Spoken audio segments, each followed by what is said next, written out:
let me show you a quick tour of how to use Peek, an all-in-one place for you to see your personal finances.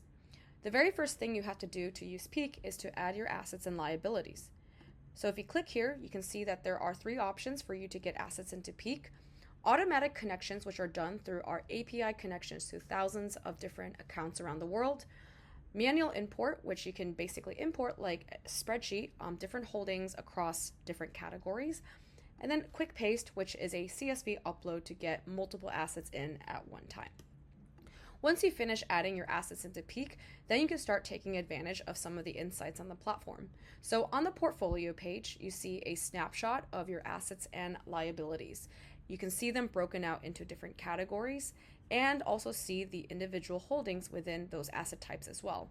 For instance, looking down here at the interactive brokers account that this demo account has, you can see that there are many stock holdings that are under this specific account. And you can actually click into a right-hand panel that will give you even more details around that holding. You can also look at your information from an account level, a currency level, which is helpful for people who are international in their portfolio. And you could also see things at a tag level, which is basically a free-form categorization that you can use to make sense of your own data. So for instance, if I go into my table again, I can actually label a few things under a tag. So here I actually labeled two of the ETFs as housing down payment, which is savings that this person is putting towards a goal, right? So if I wanted to add, let's say, another ETF to this category, I can do that. And when I go to tag, I can see that there are now a few holdings that belong to housing down payment, and I can track it this way overall. Let me now go into the performance page, which can show you your profit and loss over time. You can filter and look at the data from different angles as well with these at the top. And you can also look at your profit and loss per holding as well in this more detailed table. Cash flow will give you a sense of the inflow and outflows for your overall portfolio, as well as the inflows and outflows for your different accounts. So some people might be dollar cost averaging their salary payments from the bank account into a brokerage for their investments. And so they'll be able to track some of those changes through the cash flow view. Finally, I want to show you the Peek page, which is an overview page giving you a snapshot of some of the metrics that might be important to you when managing your own portfolio. So the first chart that you see is the net worth trend.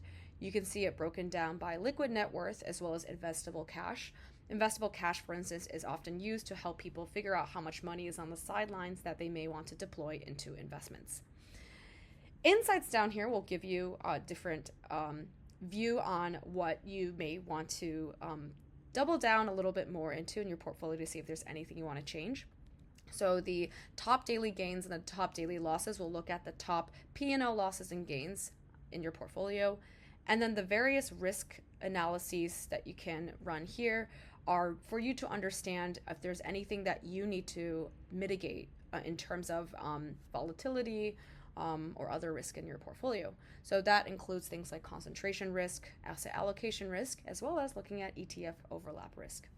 Finally, we have news, which is a feature that was very well requested by our initial beta testers. So we actually display contextually relevant news to you according to what percentage of your portfolio you have a specific holding, as well as how much that holding has actually changed. So this is just a quick walkthrough of Peek. Hope you enjoy using the app and feel free to reach out if you have any feedback.